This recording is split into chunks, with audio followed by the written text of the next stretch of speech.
Hi there, I'm Andrew Salter. And I'm Siri. And did you know that I'm the one who decided where Disneyland would be built? Wait, what?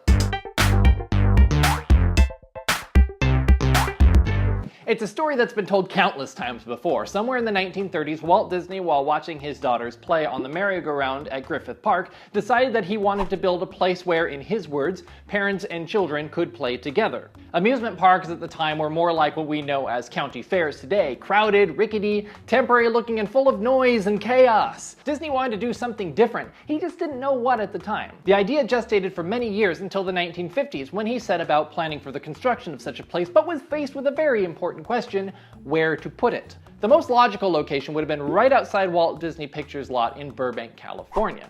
The 16-acre site would bring people and publicity to the studio and would actually give tourists who came to see Hollywood something to do. Carl Laemmle had stopped giving tours of his Universal Studios in 1930, although they would begin again in 1962, and this was before the Hollywood Walk of Fame, Hollywood and Highland, and the rest of what we know today. Tourists who came to see Hollywood saw crumbling movie palaces and a dilapidated sign, which was temporarily spruced up in 1949.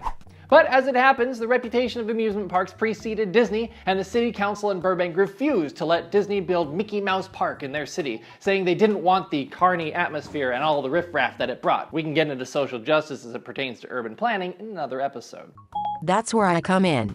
Yes, Siri, sort of. Walt Disney hired Harrison Buzz Price of the Stanford Research Institute to find a suitable place for his new park, now called Disneyland. He only gave a few conditions. The site had to be in Southern California and had to be accessible by freeway. I decided the rest. Orange County stood to be the biggest growth area in the region, so we found a site there, in Anaheim. Why am I here?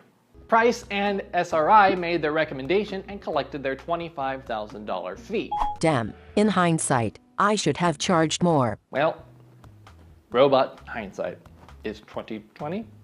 Disneyland opened on July 17, 1955, and as of 2014 has seen over 650 million visitors and spawned younger siblings in Florida, France, Japan, Hong Kong, and soon Shanghai. As for Siri, Stanford Research Institute developed a software personal assistant as part of the CALO program in 2003. That program was spun off into its own company, Siri Inc.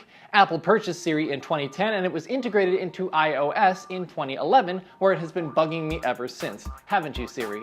I'm really sorry about this, but I can't take any questions right now. Please try again later. Thanks for watching Now You Know. This week's episode was taken from material from my college thesis, so I'd be remiss if I didn't thank Dr. Kathy Feely at the University of Redlands for being my thesis advisor. Do you have any ideas about what we should cover next? Leave them in the comments. You can follow us on Facebook, Twitter, and Instagram with links in the doodly-doo.